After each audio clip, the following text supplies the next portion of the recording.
Hola y bienvenidos a esta nueva reseña. Estoy de nuevo por acá. Tenía bastante rato de no hacer videos ni tener el chance pero aquí estoy. Esta es una reseña en pijamas. Hice dos cosas que parecerían contrarias. Me maquillé y me bañé y me coloqué la pijama y dije, bueno, este domingo va a ser para grabar por fin el video de este libro que leí el año pasado. Ya les voy a comentar más. No estuve por aquí, a pesar de que dije que iba a ser un poco más activa por tiempo, en realidad por tiempo de estudio, por estar leyendo también. Muchas veces prioricé el tiempo de lectura durante el año pasado, aunque sin embargo fue el año en el que menos libros he leído. El año pasado solamente llegué a la suma de 14 libros. Este año comencé leyendo muchísimo más. Y ya he leído 11 libros en lo que va del año y estamos apenas entrando a marzo. Así que bueno, no me dejé una meta como de decir este año voy a leerme 25, voy a leerme 30 libros, porque no. He estado dejando como que las cosas fluyan solamente, pero bueno. Ahora vamos con lo más importante, que es, como ven en el título, la historia de este libro que está por acá. La historiadora de Elizabeth Kostova. Y sí, entonces, para comentarles, la historiadora llegó a mí como por, bueno, las coincidencias para mí nunca han existido, las casualidades tampoco, pero llegó a mí como por destino. Ahora yo vivo en un lugar distinto al que vivía antes, donde estaba atrás mi librero y todo, pues ya no vivo en ese lugar, en esa casa, ahora vivo en otra. Y en el lugar en el que vivo ahora hay bastantes librerías de segunda mano. Entonces me metí a una, ¿verdad? A echar un poquito el ojo y me encontré con este libro. De entrada, solo leer la sinopsis me gustó. Me llamó mucho la atención, pues, de quién más trata el libro, que ya lo vamos a comentar. Pero bueno, escuchemos entonces la sinopsis. Durante años, Paul fue incapaz de contarle a su hija la verdad sobre la obsesión que ha guiado su vida. Ahora, entre sus papeles, ella descubre una historia que comenzó con la extraña desaparición del mentor de Paul, el profesor Rossi. Tras las huellas de su querido maestro, Paul recorrió antiguas bibliotecas en Estambul, monasterios en ruinas en Rumanía, remotas aldeas en Bulgaria. Cuanto más se acercaba a Rossi, más se aproximaba también a un misterio que había aterrorizado incluso a los poderosos sultanes otomanos y que aún hace temblar a los campesinos de Europa del Este.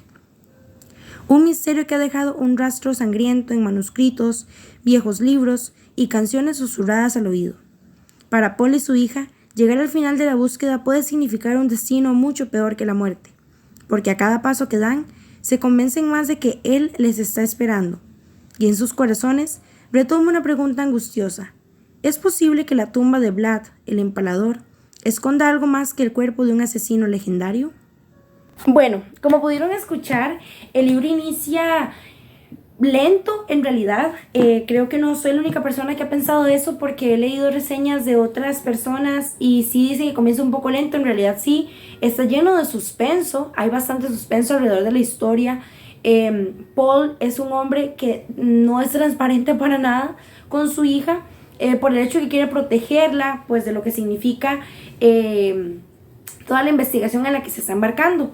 El momento en el que yo dije, quiero leerlo, necesito saber más, fue el momento en el que leí sobre Vlad, el empalador, que ya ahorita vamos a ver un poquito una reseña sobre su vida, más o menos históricamente, quién fue este hombre, por qué se le llamaba el empalador, por qué se dice que es el primer Drácula o el original.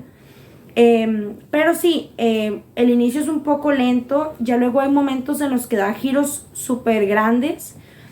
Me agrada mucho la intensidad con la que muestran distintos escenarios. Yo siempre he sido partidaria de leer historia o de leer ficción histórica, y los escenarios que muestran estos países tan exóticos, diría yo, ¿verdad? O con historias tan extravagantes desde sus raíces. Es un viaje muy rico en realidad. Yo disfruté mucho, marqué muchas cositas que no solamente son frases, sino también datos curiosos. Por ejemplo, hablan de la Guerra de las Rosas, se habla de la filosofía del horror, hay bastantes intertextos, es decir, fragmentos de otros libros dentro de este o mención de otros libros dentro de este. Es un libro que yo recomendaría. Sé de algunas personas que me han dicho como que no está tan bueno. En realidad yo no puedo decir como que no es bueno o malo, simplemente es interesante.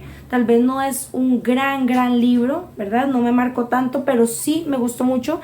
Y lo que más me agrada del libro es que nos lanza a investigar mucho más.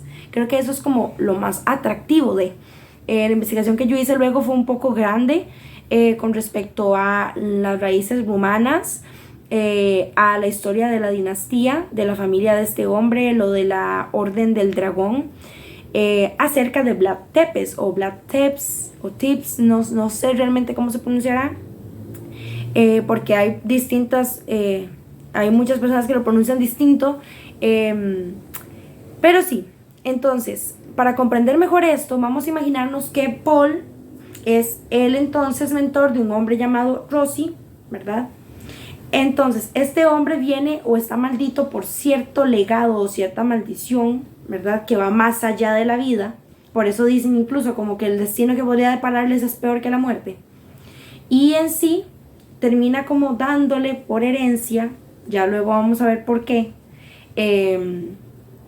porque a Paul, su mentor, indirectamente le cambia la vida por otra persona que sale ahí que es brutalmente importante para la narrativa, que en este caso sería la esposa de Paul, la mujer de Paul. Hay ciertos matices de romance que en realidad para mí están excelentes, unas pizcas de romance muy bonitas. Entonces hay una conexión, es como una triada de conexión entre Rossi, que es el maestro, Paul, que es el mentorizado, digamos, y la esposa de Paul. Y en medio de ese triángulo está la hija de Paul, quien por el libro, digamos, podríamos decir que ella es la historiadora. Ella viene como con esos deseos también de indagar y demás como su padre. Y se embarcan en esta investigación para ver si entonces Vlad Tepes de verdad murió o no, a pesar de que estamos hablando de una persona que existió en el siglo XVII. Mentira, en el siglo XV. Es ficción histórica, no puedo decir otra cosa. Va a sonar obviamente muy loco. Hay momentos en la trama en la que obviamente hablan de personas que pues ya no tienen compatibilidad con la vida, pero siguen deambulando. No voy a decir que son zombies porque no son zombies, en el libro lo pintan de otra manera, pero sí que lo recomiendo. Y para que ustedes puedan entonces sentir el deseo de leerlo para ver qué tal se fusiona la historia como tal de Vlad Tepes con la historia de esta tríada de personas, voy a contarles qué es o de dónde nace la leyenda de Vlad Tepes, el empalador. Según Dan Munteanu Colán, de la Universidad de Las Palmas de Gran Canaria, Drácula es un personaje real del siglo XV, príncipe de Valaquia, valiente luchador contra el Imperio Otomano por la independencia de su país, justo pero muy cruel con los enemigos, cualidades que le confieren la inmortalidad de los personajes históricos. Protagonista de creaciones literarias ya en su vida, se convierte en leyenda y adquiere la inmortalidad del vampiro gracias al escritor Bram Stoker, y a la vez la inmortalidad de los personajes de leyenda, literarios, pictóricos, musicales y cinematográficos, gracias a las numerosísimas creaciones artísticas inspiradas en su figura. Y bueno, es que sabemos que muchos príncipes, reyes, emperadores fueron recordados, pero lo que hacía singular y distinta la historia de este hombre era su táctica para con sus enemigos. Él cumplía un régimen estricto para con sus enemigos que equivalía a tortura. La forma en la que les torturaba era por medio del empalamiento. Para las personas que no sepan qué es eso, era colocar a las personas, vamos a ver, voy a intentar describirlo de la manera más amable posible, pero vamos a ver, voy a hacerlo con uno de mis inciensos, bueno, con uno de mis varitas de olor. Se cayó, de nuevo. Entonces, Esta es, vamos a usar a Chewbacca. Esta era un palo, tengo entendido que podían ser estacas de madera o incluso de algún metal, y introducía a la persona sobre esa estaca por su orificio anal hasta su boca. La leyenda, no la realidad, la leyenda dice que él tomaba la sangre que emanaba de los cuerpos, pero no podemos confirmarlo. Solamente se sabe que sí utilizaba ese medio de tortura, pero no sabemos si realmente bebía su sangre. Para continuar con su historia, según Elena Liliana Popescu, en 1431 se instalaron en Sigisoara el noble baraco Vlad II y su esposa, embarazada de su segundo hijo.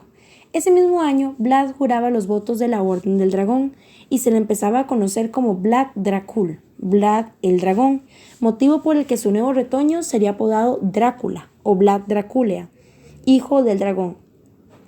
Aunque según otras fuentes, se dice que la forma del sobrenombre de Drácula se debe en realidad a una confusión. Su padre, el príncipe o voivoda Vlad II de Valaquia, había ingresado a la Orden del Dragón, pero no existía aún la palabra dragón dentro del húngaro. Por ello fue conocido en adelante como Vlad Dracul, mientras que su hijo se le llamó Vlad Draculia, esto es, hijo de Drácula. Sin embargo, la figura del dragón, como digo, no existía y el término Dracul designaba al diablo, con lo que Vlad III pasó a ser en rumano el hijo del diablo. Ello coincide con la leyenda sobre la crueldad y ánimo sanguinario de Vlad, recogida ya por crónicas de su época. En ella se le presentaba como un príncipe aficionado a la tortura y entusiasta de la muerte lenta, que solía cenar bebiendo la sangre de sus víctimas o mojando pan en ella. Esto según la leyenda. Se calcula que en sus 3 periodos de gobierno, que suman apenas 7 años, ejecutó a unas 100.000 personas, en la mayoría de las ocasiones mediante la técnica del empalamiento. Por esta razón se le conoce desde el siglo XVI como Vlad el Empalador. Para comprender esta fama, hay que situarse en el contexto de los Balcanes en las décadas centrales del siglo XV.